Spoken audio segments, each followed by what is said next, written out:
সংগ্রামী সিলেটবাসী, এতক্ষণ ধরে আপনারা যার জন্য অপেক্ষা করছিলেন তার মুখ থেকে অত্যন্ত মূল্যবান কথা শুনেছেন। আগামী দিনের মুক্তির ব্যাপারে তিনি ইঙ্গিত করেছেন, আপনাদের কাছ থেকে আশ্বাস এবং ওয়াদা চেয়েছেন।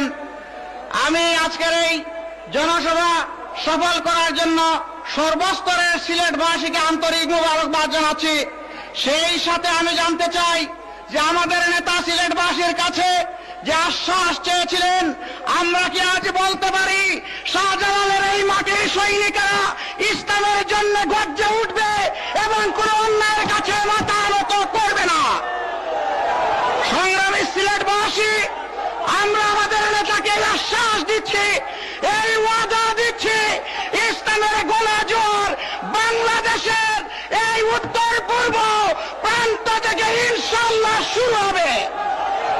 পরিশেষে আপনাদের সকলকে সার্বিক সহযোগিতার জন্য এবং কেন্দ্রীয় নেতৃবৃন্দকে কষ্ট করে হাজির হয়ে এখান থেকে ইসলামী আন্দোলনের অগ্রযাত্রা এবং বিজয়ের সূচনা করার জন্য আন্তরিক মোবারকবাদ জানিয়ে আজকের জনসভার এখানেই সমাপ্তি ঘোষণা করছি। ওয়া আখিরু দাওয়ানা আলহামদুলিল্লাহ।